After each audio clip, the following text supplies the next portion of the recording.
Forum Peduli Bangsa Wan Negara Kalimantan Selatan bersama Pemuda Islam Kalimantan Selatan Wan IP Kalimantan Selatan kadahannya melakukan unjuk rasa di Balai Kota Banjarmasin, namun melanjutkan orasinya ke kantor DPRD Banjarmasin jelang tengah hari Kamis 25 Agustus 2022. Kedatangan mereka ternyata kadada ditamui satu pun anggota DPRD Banjarmasin. Forum Peduli Bangsa Wan Negara Kalimantan Selatan bersama Pemuda Islam Kalimantan Selatan Wan EPPI Kalimantan Selatan kadahannya melakukan unjuk rasa di Balai Kota Banjarmasin namun melanjutkan orasinya ke kantor DPRD Banjarmasin.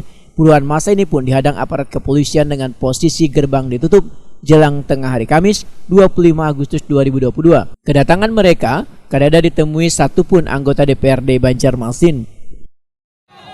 Dan kepada partai yang menaunginya segera mengevaluasi oknum yang mementingkan kepentingan pribadi mereka saja.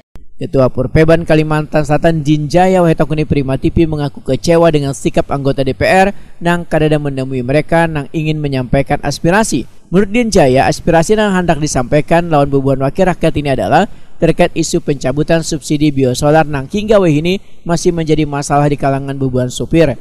Jinjaya menginginkan dua oknum anggota DPRD Banjarmasin yang terlibat dalam permasalahan pencabutan subsidi biosolar ini bisa ditindak tegas oleh BK Banjarmasin lantaran dinilai kada memperjuangkan kesejahteraan rakyat tapi lebih mengutamakan kepentingan pribadi. Ada satu pun anggota dewan yang hadir menemui kami. Karena apa? Karena ini sangat penting. Masalah adanya dua oknum anggota dewan yang keluar kemarin mendemo DPR kota juga. Padahal mereka duduk di situ meminta kepada DPR untuk menyampaikan kepada eksekutif supaya masalah BBM subsidinya dicabut. Ini sudah tidak benar, bukan membela rakyat. Mereka itu seharusnya mereka malah meminta agar BBM diturunkan harganya, bukan mau dicabut subsidinya.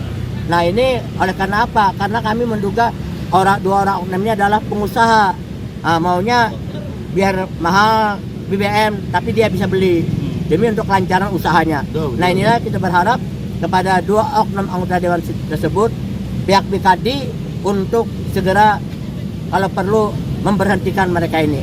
Karena tidak memperjuangkan nasib masyarakat, bahkan menyengsarakan masyarakat, menyuruh masyarakat membeli BBM lebih larang lagi.